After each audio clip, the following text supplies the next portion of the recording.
Hello. Not you. Just starting my meeting. Good morning. Thank you, Stephen, for letting me in. Good morning. Just Kill the music. catching up on some of the on the values video. I'm about 3/4 of the way through it. Yeah, there's a lot of videos, aren't there? Yeah, well, I was very entertained with because I'll just go on YouTube and just watch them there, and then I got the one where you were hearing an echo, hearing the audio playing from a slide. It was I really enjoy that. I don't know, just the here's how the sausages are made kind of Yeah. like that is just, I don't know, I think it's valuable, and it makes me comfortable. I did a brown bag lunch for some handful of our staff yesterday, and it was on Hypothesis, and I could not get the PDF to mark up. It just wouldn't work, and Yeah. that's okay, it's all right not to have everything right there working. Well, I certainly hope it's okay because it happens a lot to me. Yeah, well, no, it's I was gonna say, it makes me comfortable with, not having everything work exactly right. Yeah. There we go. Now, still working on my things here. And speaking of not everything working properly. Oh, yeah. Okay.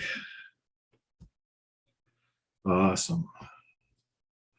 There we go. Now I'm recording audio, and of course, we were streaming in live video, so you should be aware of that. Yeah. Hi, Mark. Welcome again. Oh, you're on mute. I think you're on mute. Good morning, Mark. Yeah, you are muted. Oh, I'm muted. Good morning. Okay, let's crank up the volume a wee bit so that my recording can pick it up. Just in case you're wondering, I do use the audio recording like this. And the reason why I don't just simply record the Zoom presentations, although I suppose I could, I haven't been, because I'm live streaming to YouTube, and so there's no need. The YouTube will capture the video. But I record on audio, first of all, to have a backup, just in case. But secondly, because the live, oops, other way, the Google recording also produces a transcript as I go along. And what that allows me to do is almost immediately after our session, I can post the audio instead of having to wait for Google to produce the video so I can download the audio. So I can post the audio right away, and I can post a transcript right away. And so that lets me get the full spread of the content out as rapidly as possible. And I'm working on the assumption that there are other people out there who are following what we're doing, although not taking part in our video conferences. And I see like 20 views on some of the things. So unless you got your whole family teamed up to boost it. I don't have any of my family. No, I see some evidence that, there must be somebody else watching some of this stuff. Yeah, I think some people are indeed watching, which is good. Although, for every live session, I always have a presentation in the can just in case nobody shows up for the conversation, so that I have something to record. The result is, and just with the focus on video recording for this course, which is a bit unusual for me, well, it's a lot unusual for me, the result is I'm producing a ton of video, probably too much for most people to wade through. As Jim, you're just stuck partway through values. Again, my longer term plan isn't to have a course that is just a whole bunch of videos. You've seen already some of the graphing stuff that I'm trying to do with this.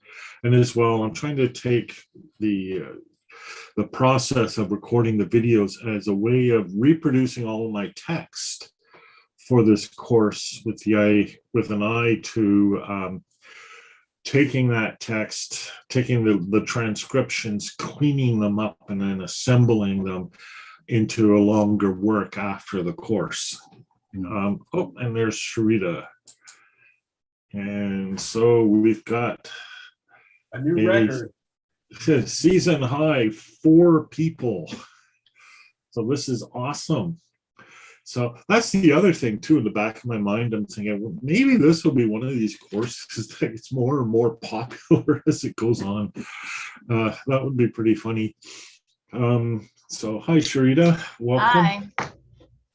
So we've got Jim, Mark, Sharita, and of course myself. That's for the benefit of the people listening on audio. It's interesting with all these different recording formats. I always have to make sure that the different formats are supported. Can I So, ask, yeah, go ahead. can I ask what you showed us your recorder on your phone there? What app is that? That it does the transcript. I'm only aware of Otter AI doing a transcript when I record audio. It's called Recorder, and it's an app that's produced by Google. And it's the reason I bought a Google Pixel 4 rather than a Samsung or an iPhone or anything else, because I knew that Google was including this app on the phone natively. And I knew that it would probably be pretty good. And it has turned out pretty good. Mm-hmm. The transcripts. On a Yeah. Pixel. And what I like is when you save the recording, it offers the transcript, Mhm. and then it offers to transfer it wherever you want, like to your laptop or to your Yeah. desktop, Yeah. or to a Google Doc in your drive with one click. Yeah. So it's very easy for me to make use of these recordings. The same with the audio as well. It saves the audio, and I can open it up right away in Audacity and then save it in Audacity as an MP3 with all of the metadata. I put the metadata in for posterity. Just for the record, we're up to 29 separate recordings. That's a rough count. It's plus or minus 3 or 4, but my numbering is up to 29. But yeah, so again, and it's funny because this process has been so easy that I've been forgetting that I'm recording.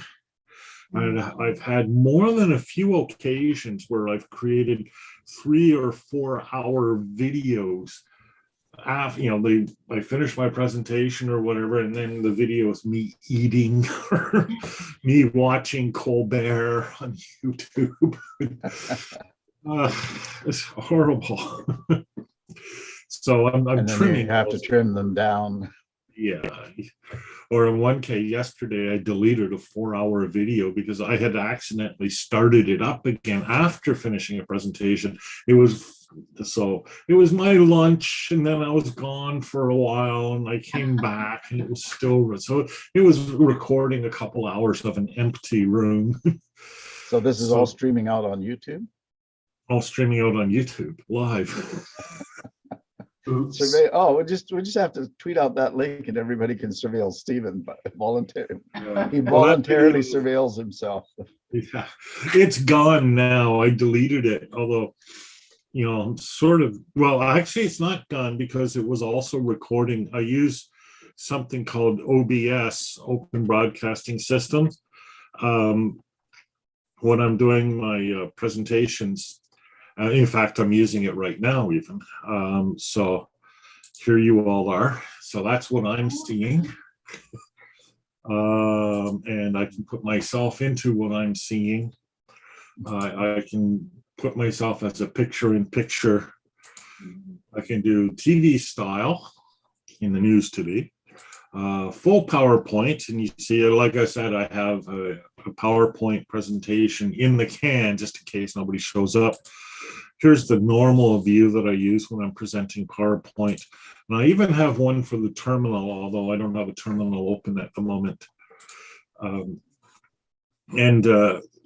So, yeah.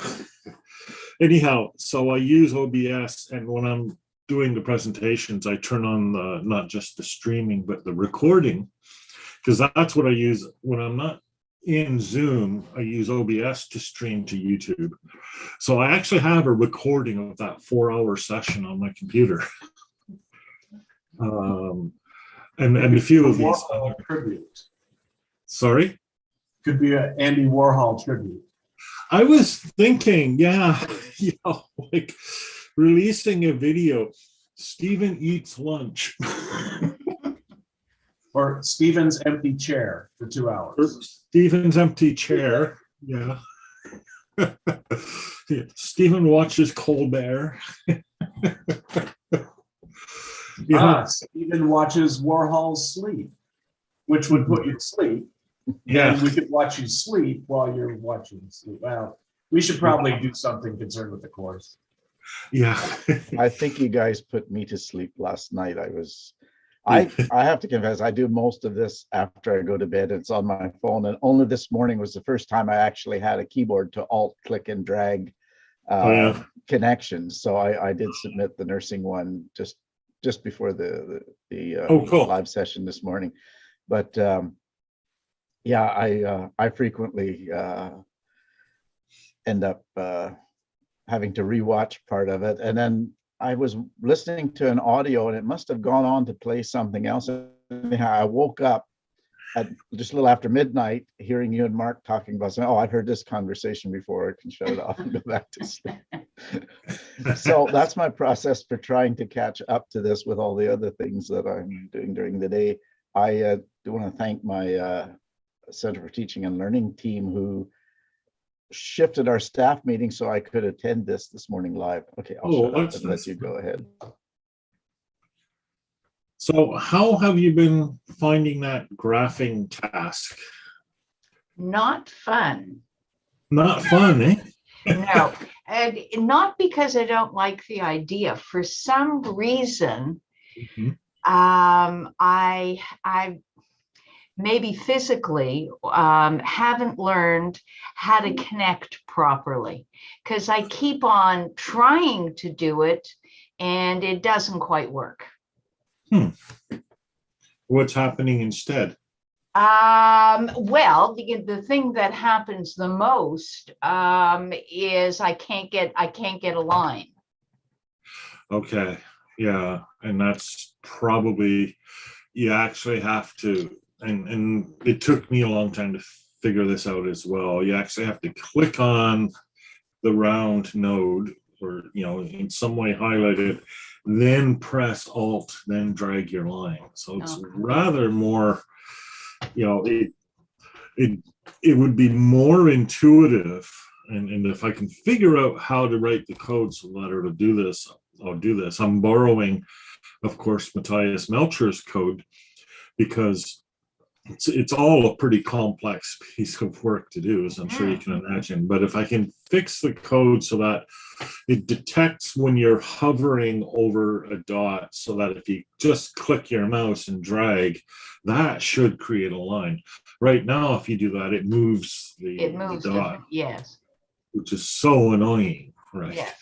So what I want it to be is, instead of moving, I want it to draw a line. So I should be able to just flip-flop some instructions in there somewhere, but I have to find the instructions first. But it's on the list of things to make better, because I think it would be I think it's a useful exercise. I do too. I have no problem with the exercise. I have a problem with the execution. Yeah. Right. I found it really interesting to try and figure out, looking at that nursing code, and they say nothing about facial recognition. They say nothing about surveillance. They don't really even explicitly mention some of the other ones, but they're kind of implied, or that's all. Yeah. Yeah. And that's an interesting thing to observe, because it shows that some of the associations we draw here are very much a matter of interpretation. Exactly. It's us reading the code and seeing that content in the code, and different people might interpret it differently. I think they probably would. That's why I wish I had like 1,000 people doing these graphs. Yeah. And my intent is to keep this up over time, and see if people do indeed create these graphs, and or even try to just push out into social media like a little micro exercise, just into Twitter, like click here, do the graph, something like that. I think that might be interesting. Except most people do Twitter on their mobile devices, and I don't know if you can do the graph on a mobile device. I don't know either, actually. I didn't find any way to do it. I looked at it a couple times, and okay, I'll have to wait until I'm actually sitting here to do that. It But as should you work. say that, I'm thinking about, you made this course without registration. I can take people from our college or from our Center for Teaching and Learning and look at a particular aspect when we're considering something about ethics. Oh, I have something, and we can go there together and look at it. So Absolutely, yeah. And uh, that's one of the advantages of not requiring registration is, anyone can jump into any part of the course, including the tasks, and try anything. I'm just trying to see if it does work here. it doesn't do much for your ego though, Stephen. If you don't know how many people, you can't prove how many people are using it. Yeah. That's I actually mentioned that when I did a presentation on setting this up without registration a couple of weeks ago, and it's one of the things I mentioned that yeah, it's kind of a a humility check. It keeps you humble. Now, all right, all I need to do is click on a code here. So I'll click on a code. Okay, now graph issues. Okay, so all right, I'm in the graph, but yeah, all right, first of all, it's There's no alt button on a phone. there's So no all you'll alt. be able to do is drag those around, I'm guessing. Yeah. Can I even drag them around? Whoops. I can't Maybe. even do a shift enter when I'm typing text in a Google Doc or something. Yeah. Oh, and I can't. Okay, there we go. I'm making it bigger. I'm still working on this. It's riveting video, isn't it? It's Back to great for Warhol. us. I actually have a tool that allows me to share my phone screen with viewers online. So if I was desperate to do that, I could. Now I've scrolled this. This is what I got now. I've just scrolled it right off, and all I have is a blank window. So I'm going to call that a fail for now. But if I could figure out a way to make that graph, first of all, just show up full screen on the phone, that should be doable. And then fix that alt button thing, then you should be able to do it on your phone. And that would be pretty cool. And then fire these things off on Twitter, say, okay, here's today's ethics exercise. Try this out. And maybe collect a few thousand of these.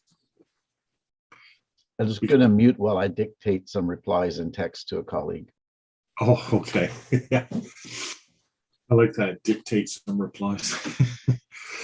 I love artificial intelligence. I really do.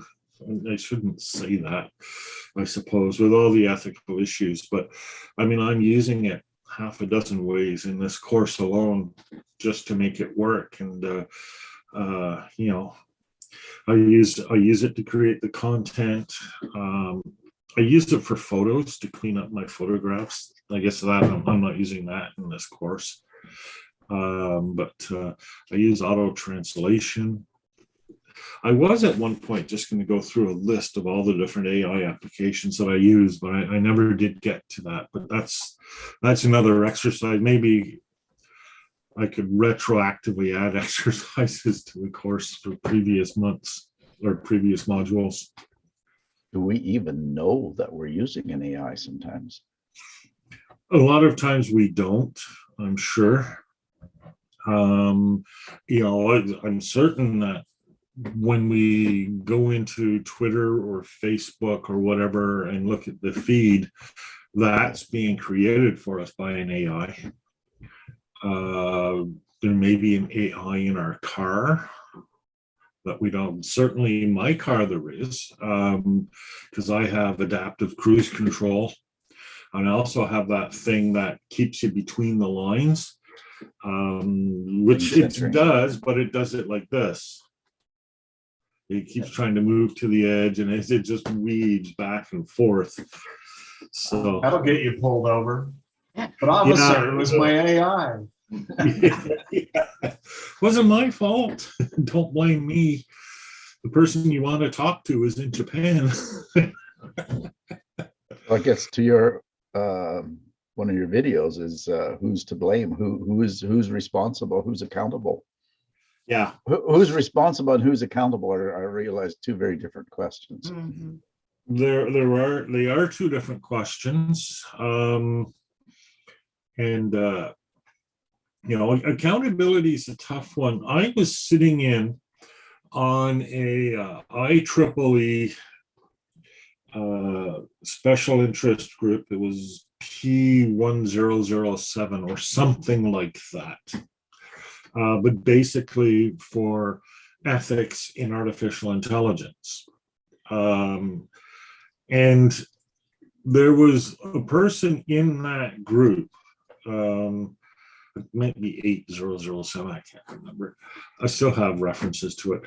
There's a person in that group who basically was trying to push the line that at a certain point, these artificial intelligences are autonomous, and therefore the responsibility for what they do is separated from the person behind them, because the reasoning is you can't be responsible for the actions of something that's acting autonomously.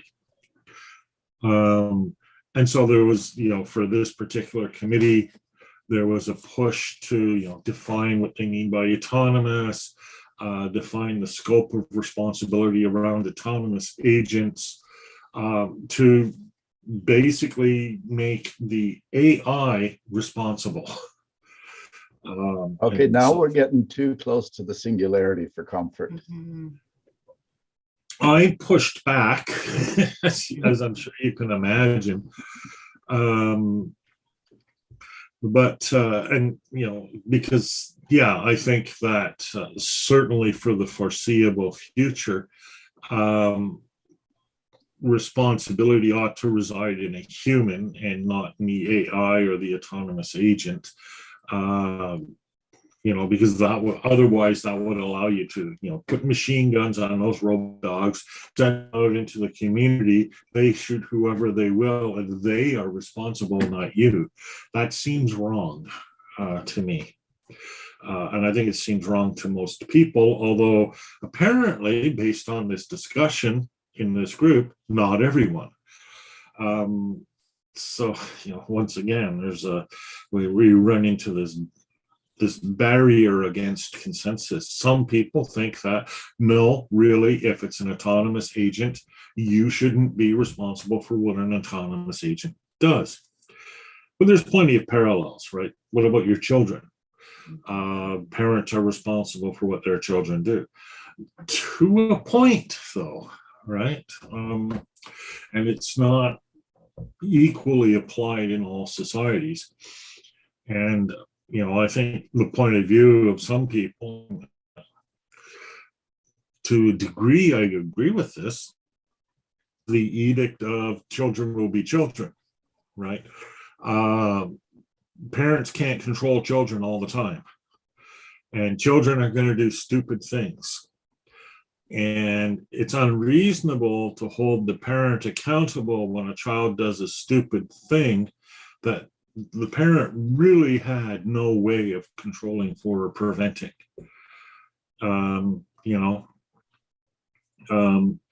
Particularly if the consequences are, really expensive. A child who's just wandering around the neighborhood, as children do, gets into a bulldozer, turns it on, and plows through a house. It's hard to say that the parent ought to pay for the house. It's almost, you would think of that as more like an act of God than an act of parental misresponsibility. It seems to me that way anyways. I'm not sure.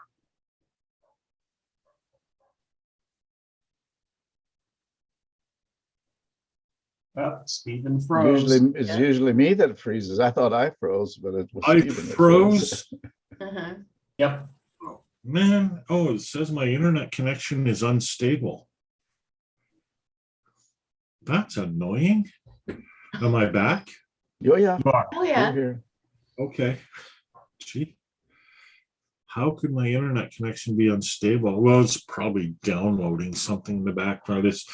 I got Windows 11 over last weekend, and not everything is comfortable the way it should be.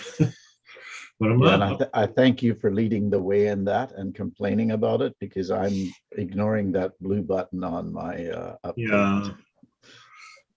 it's not. I mean, it's okay, but I am noticing some things like the PowerPoint that plays audio on me. That was pretty weird.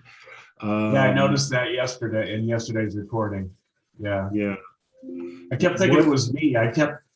Because I watched the recording afterwards, I kept stopping the recording, looking at my tabs. No, it's not me. It was. Yeah. There's no sign of where the audio is coming from, and you're not expecting it.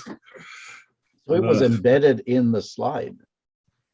Yeah. And when you copied the slide from another presentation, it came along with it. Yeah.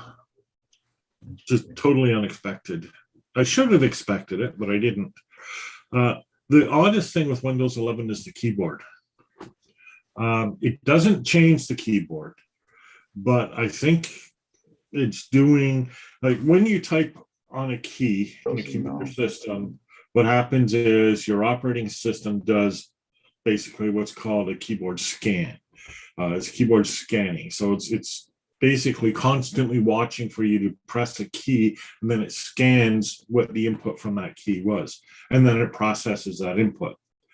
Windows 11 does a lot more processing of that input than Windows 10 did, a lot more, which I find a bit suspicious because, you know, key logging and key tracking are the sorts of functions that sometimes happen in the whole key scan process.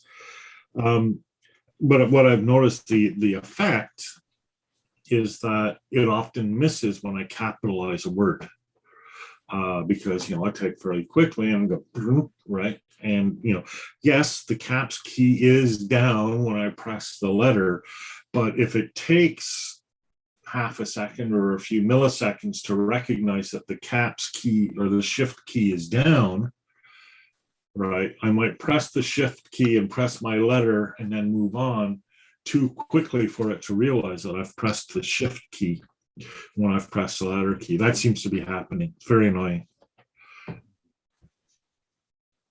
Okay, I'd like to circle back to the autonomy discussion, because it occurred to me while you were speaking that, another way to look at it is corporate autonomy. Since corporations are human creations, like artificial intelligence, that threw up a big red flag while you were talking, because at least in the United States, corporations have rigged the legal system to resolve them from almost all responsibility, except to their shareholders. And that's true. And it seems to me that that would be the first thing if I had a corporation that was building armed quadrupeds, I would reach for corporate law to resolve myself of responsibility in the United States. A really good point. And not very comforting. Yeah.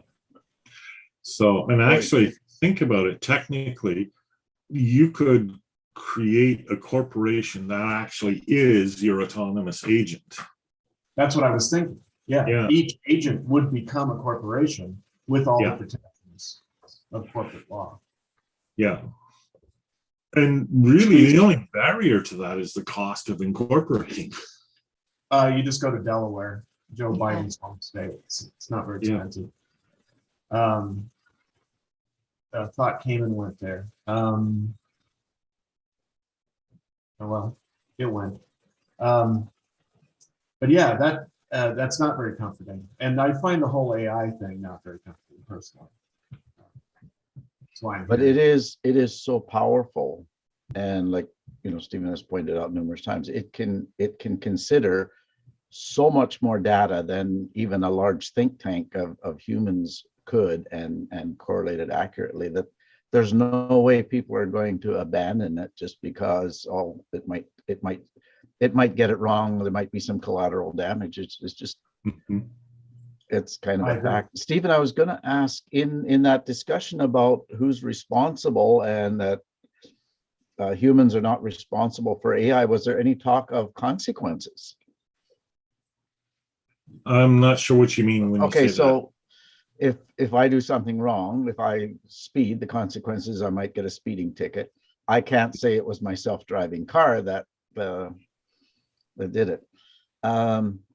If AI is going to be, I think I wrote down here, if AI responsibility is separated from the person behind it, then if AI has that responsibility, the accountability to the AI, was there any talk of what would the consequences be for an AI that caused harm?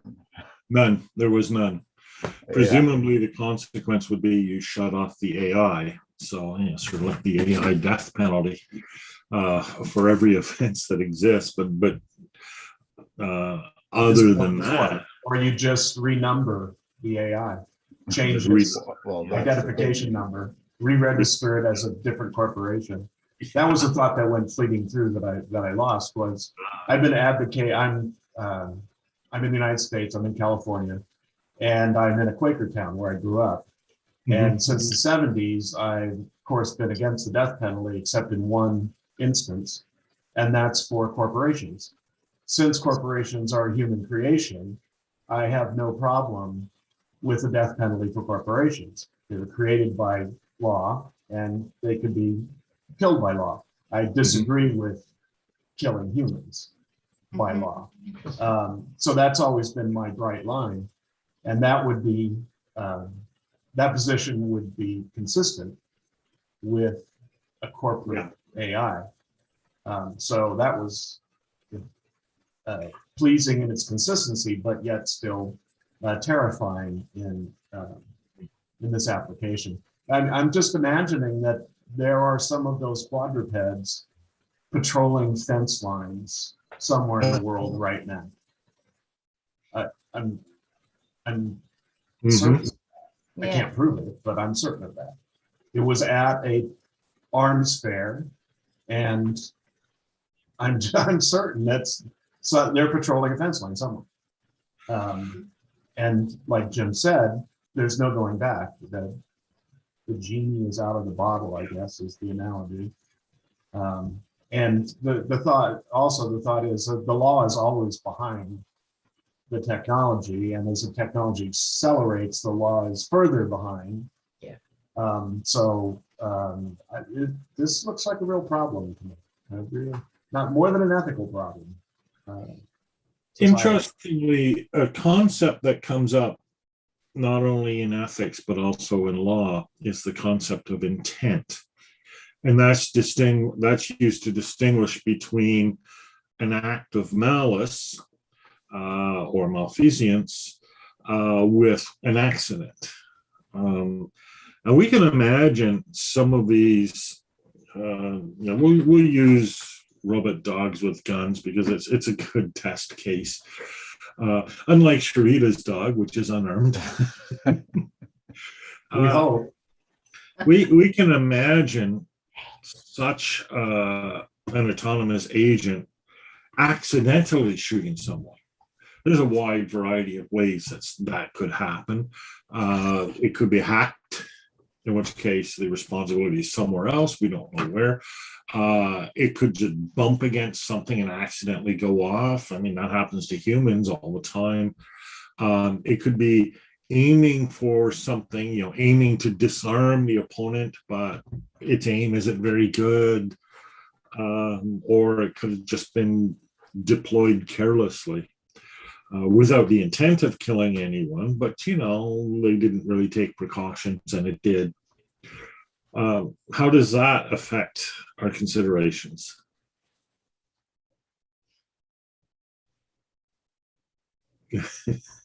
At the risk of being too talkative, I would reach for, I believe that if you have a corporation that produces weapons, the weapons they have a purpose, and it's to kill. And I don't understand why corporations that produce weapons are not responsible for the proper use of what they produce. I've never understood that. That doesn't make sense to me. That's interesting in the sense that such a principle could be applied to weapons manufacturers today, such as gun manufacturers. And yet I haven't actually heard of a case in which a gun manufacturer has been held accountable for a gun death. I've heard of people suggesting that as a means of addressing the problem of gun deaths, but I haven't heard of a successful action. Nor have I. It's been attempted, especially these cheap handguns in the US. Again, I'm in the US, so you know it's an alternate reality around weapons.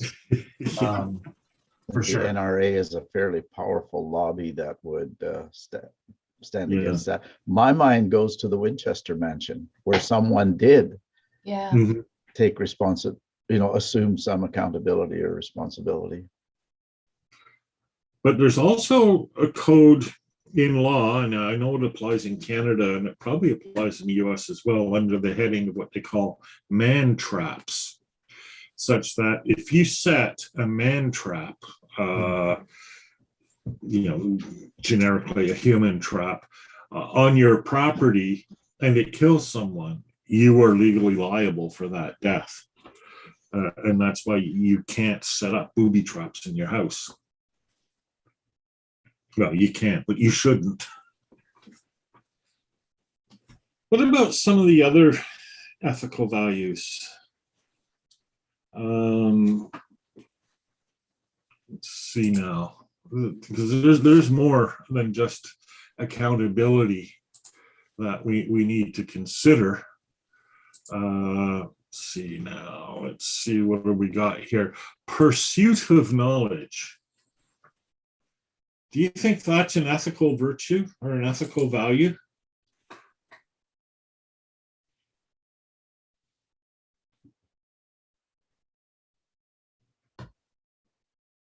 Kind of a puzzler. Having a hard time connecting it to ethics unless the knowledge, there could be ethical motivations for the pursuit of knowledge and unethical motivations for the pursuit of knowledge. Interesting. Well, I mean, think of it in the sense of an ethical code. And the ethical code is describing what is ethical to, say, a research professional. And the thing that is ethical, or what makes it ethical, is that it is in the service of the pursuit of knowledge. And if we think of that, and this comes up on research ethics boards sometimes, where there needs to be a purpose to the research that's being undertaken. You're not just asking questions of people or taking samples or whatever just for fun.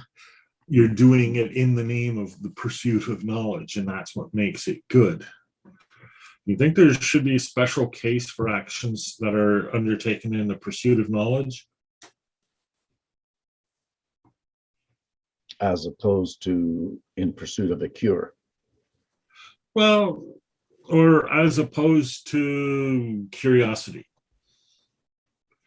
For example, in the early days of the World Wide Web,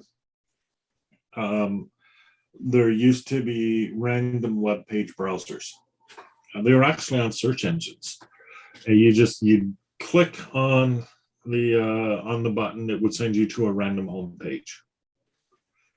And I would just sit there clicking that button over and over again, looking at all of these different home pages. So I'm collecting data, arguably, right? But I'm just doing it for fun, for jollies.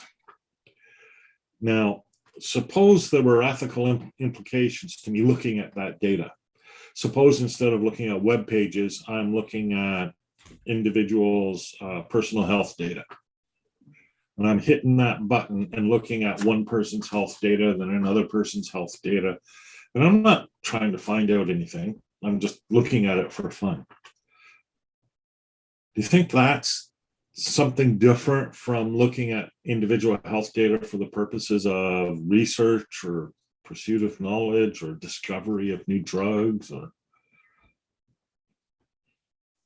Well, when you put together a research proposal, Mhm. one of the things that is looked at is the reason for doing it. Is the reason for doing it, of benefit to somebody, Yeah. right? So that's one way of, that's what happens in terms of research. Mhm. Does research get done just for the hell of it? Sure it does. But you don't put that through the ethics board. You don't tell the ethics board Yeah. that. Yeah. That's pretty interesting because I Yeah. agree. A lot of research is curiosity driven. Oh, absolutely. Um, My advisor in my master's program, Deb Zorns, did her PhD research on how researchers end up doing the research they want to do no matter what they say. yeah. They find a way to do the research that they want to do. So curiosity is we talk about in education, curiosity being the great motivator, the thing that gets people engaged. Mhm. And so curiosity, pursuit of knowledge, what's the difference? Sorry, Sharita, I think I may have cut you off. No, it's fine. If that brings up ethics, on a couple of levels, there's the ethics of the curiosity, then there's the ethics of jiggering the proposal Mhm. Yeah. to accomplish the goal, despite the ethical limitations possibly imposed by the board. I was just looking at an interesting case that I think is on point here this morning. There's a doctor in China, American educated doctor, He Jiankey, my Chinese is terrible, who's in prison in China because he genetically modified 2 eggs that were HIV infected and then implanted them in humans. Cool. And there are 2 children in China now that were genetically modified before they were born. And he jiggered his proposal to get it through the review board. And actually, what he's in prison for is committing fraud, saying that it was approved, and the person whose signature is on the approval didn't sign the document. So that's what he's in prison for. But what he's done is he's released these 2 humans into the world and violated malfeasance, right? Yeah. It's interesting that they thought the fraud was the thing that they should imprison him for. Well, again, the law, right? There's no law against releasing genetically modified humans. There's no law against it. So they got him on what they could get him on, which was fraud. But he's, in another year, he'll be back out pursuing his curiosity. Yeah. I think there's the other side of that too is because that's the pursuit of research, and the other side of pursuit of knowledge is for the purposes of education, for the purpose of teaching people. And I think that people do draw a line between what is allowed for the purpose of education and, again, what is allowed just because you think it's fun. Copyright infringement is a classic example. It's explicitly stated in US copyright law that using it for educational purposes is one of the purposes that can qualify your use as an instance of fair use. And similar provision in Canada applies to fair dealing. But it's not so clear that this applies to all things. For example, saying something offensive in your class maybe in the past might have been justified for the purposes of education, but has recently resulted in professors or teachers being suspended or fired because it's no longer viewed as acceptable for the purpose of education. And so it's interesting here, and we go back to intent, right? The purpose of your action does seem to play a role in the moral value of your action. And we see that a lot throughout ethics. Although ethical codes, just thinking about this out loud right now, don't seem to clearly draw out that distinction between the purpose or your intent and the result. In fact, at the end of the video on values, and I had just done this hour-long video, and I'm sitting there reflecting on it live while I'm doing this because and I realized, or came to the thought, that the ethical codes, the way they describe what is ethical and what is not ethical, are very focused on in terms of outcome and process, as opposed to, say, intent. And I felt at the time, after spending an hour going through all of these things that the ethical codes found valuable, worthy of value, is that it felt very technical and mechanistic. And so that approach was kind of technical and mechanistic, as opposed to perhaps a non-technical or non-mechanistic approach that might take into account intent, might take into account feelings, although it's hard to explain that, how you can take that into account. There's a couple of things, like when we're talking about non-maleficence, what counts as a harmful act isn't just described in the act itself, but in how people react to that act, how people feel about that act. What counts as harmful, you have to, it's not just your opinion as to whether something is harmful, it's also the opinion of whoever you've harmed, and different people feel harmed by different things. And that seems to be more on the human side of it. That's what I felt anyways. Do you, that we've been doing this ethical codes thing now for 4 weeks. Do you feel any sort of that distinction coming out? I was surprised, I have to say, this week that the ethical codes were restricted is not the right word, but that they were professional organizations' ethical codes. Mm-hmm. And limited is the word that I was looking for. Because I take a broader approach. And so what I'm wondering and hoping in the future actually is that we can take your graph and the way you distilled out use cases or applications, whatever you want to call it. Yeah. I'm wondering if we can distill out mores and values that obviously underlie these professional codes. Because that's what I found missing in all of them. Yeah, they're technical, they're legalistic, they're organizational by definition. And what I found missing were values that they're based on. And you could say, well, they're all Western, right? I didn't see any Saudi Arabian Nurse Association codes or whatever, so you can say, well, they're based on Western values, but I think that's probably too. I do want to make my list of codes more broad. I did try to include international sources as much as I could, but my knowledge of them was obviously limited. But these core values and priorities that I talked about in that video, that's what these codes contain. That's what they say are the values underlying these codes. So if you were to be looking for these underlying values or mores, this is what an analysis of these codes finds. Now I have another video upcoming on the bases for these values and principles, right?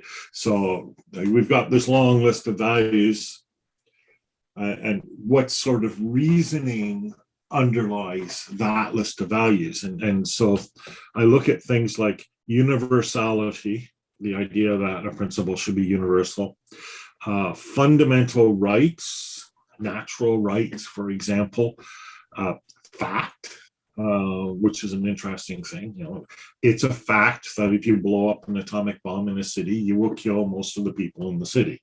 Simple fact. The question of balancing risks and benefits is something that comes up a lot. Social good or social order comes up, but not nearly as much as you might think. It comes up in the sense that the professions believe that the practice of the profession contributes to the social good and the social order. So it's sort of like a what's good for us is good for society sort of approach.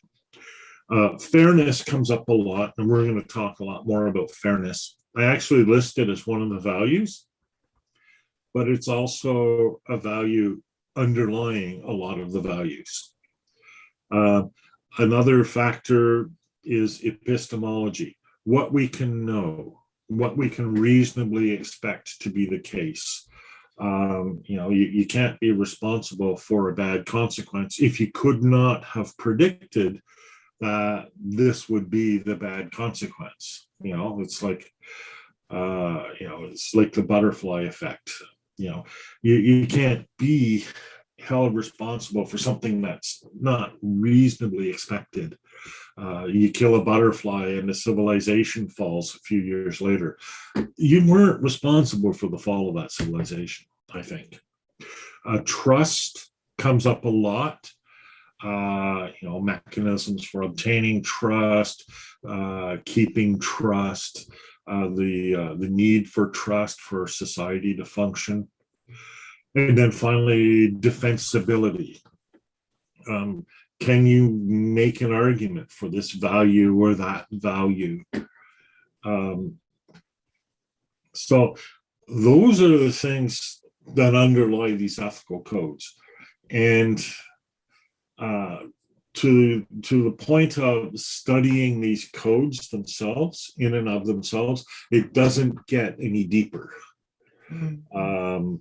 And my own considered conclusion, and it only gets reinforced the more I look at these codes, is that there is no set of values or even bases for these values that is common across all of these codes, or for that matter, is common across society, much less common across global society. I mean, even inside fairly cohesive societies, we don't see this commonality. And I know a lot of people say, yes, there is this commonality, but if you actually look at things like ethical codes, it's not there. That's why I put in that Feld study. I don't know if I'm pronouncing the name properly, but I really wanted people to see that, because this is one of these things that suggests that, oh yes, there is a commonality. And in fact, I'm going to share my screen here. Right screen. There we go. So this is that analysis. Jessica Feld, or maybe Fjeld, I'm not sure, and some others. So you have all of these values around, all of these ethical codes around the outside, and then the key themes, and they go human rights, human values, professional responsibility, human control of technology, fairness and non-discrimination, transparency and explainability, safety and security, accountability, privacy. If you look at this chart, it looks like, oh yeah, everybody agrees with these things, right? Now, they've only studied codes of ethics or statements of principle for analytics and artificial intelligence. So that's one thing, and that's kind of what prompted me to look at other disciplines. But we scroll down a bit, and these are the ethical codes that they studied. So a pretty respectable list, and many of these are in our well. So, but if we come down here and let's look at one of them, accountability, which is something we've already discussed. The consensus, as expressed by these numbers, doesn't exist. I'll just make that. Can I make that bigger? Sure, I can. So look at this, right? So for accountability, verifiability and replicability, is that part of accountability? 36% say yes. Impact assessments, is that part of accountability? 53%. Environmental responsibility, only 17%. Ability to appeal, which we hear about a lot, 22%. Remedy for automated decision, covered in only 11% of these ethical codes. Liability and legal responsibility, which we talked about, 31%. And even just accountability as accountability, only 69% of these codes. So there is no consensus. Even in the places where they say there's consensus, there really is no consensus. And those sorts of results, I mean, they go through all of those areas, all of those values or areas of interest, and those charts are the same for each one. You never find a consensus. Looks like consensus if you talk about it, you just use a word like freedom, responsibility, accountability. Yeah, everybody loves accountability, but when you drill down to what it means, there's no consensus. And that's why I've structured the course the way I did, right? We look at all the applications for AI and analytics and learning. We look at all the issues that have been raised from different sources. Now we're looking at all these ethical codes. And it seems like just painstakingly and mind-bendingly dull to go, this thing, then this thing, then this thing.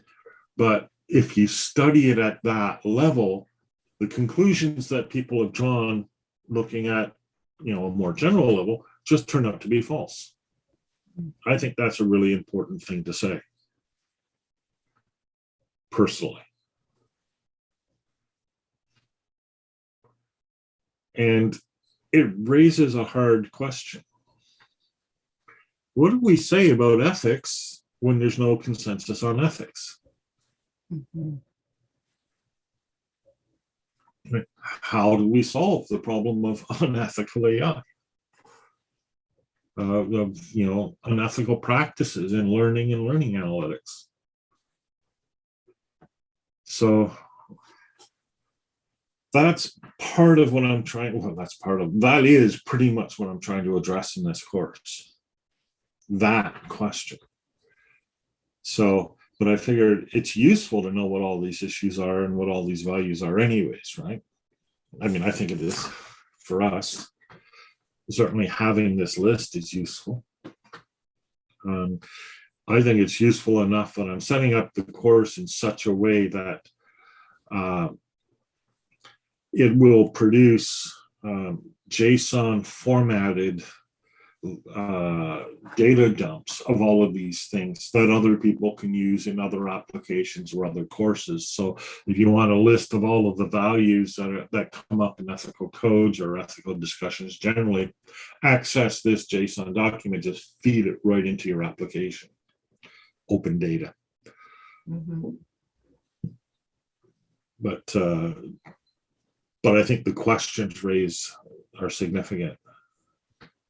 Thoughts with that? I don't know that there can be any one answer to that question. It's something, I think the process of looking at all these things is the value. Coming up with an absolute answer, I don't think you can do that. Yeah. I think I agree. You know, like, To both parts of that. yeah, Yeah. it isn't a yes, no, it isn't either or. It's Mhm. something, okay, you mentioned a little bit of this way at the beginning, and you mentioned a mesh. Mhm. So the discussion is a mesh, Right. right? And then I don't know if you figure it out individually or you figure it out contextually, but you come up with some kind of quasi answer for what you're doing at the moment with what you're using, which I guess, I guess that's human. Now, I'm inclined to agree with that. Um, Mark? Fleshing that out is the hard thing. Yeah. But Jim's- this is the end of our time. Thanks, Jim, and goodbye. This is the end of our time, but Mark? Okay, so as a sociologist, then you've convinced me that there's no way to control behavior, that unethical behavior is inevitable. Then, as a sociologist, I just want to talk about mitigating. How do we Mhm. mitigate? How do you, how do you Because- mitigate the harm? Yes, AI is in the world, as are Yeah. those genetically altered humans. Yep. And so now I want to mitigate. You convinced me that I am going for my life and everybody else's, from this point forward, I'm convinced that they will be, and I perceive it as attacked, so I won't use that word, but they will have to deal with completely unethical and dangerous behavior forever. And so then the discussion for me, I want to move to how do we mitigate Yeah. how do we protect the commonwealth is how I would say it, a word that's not used anymore. Do you regulate it? I think you've convinced me that's impossible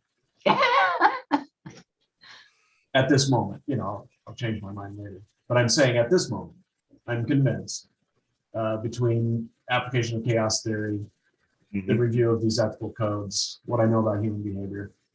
Let's say at this moment, I'm convinced that extremely unethical things will take place forever.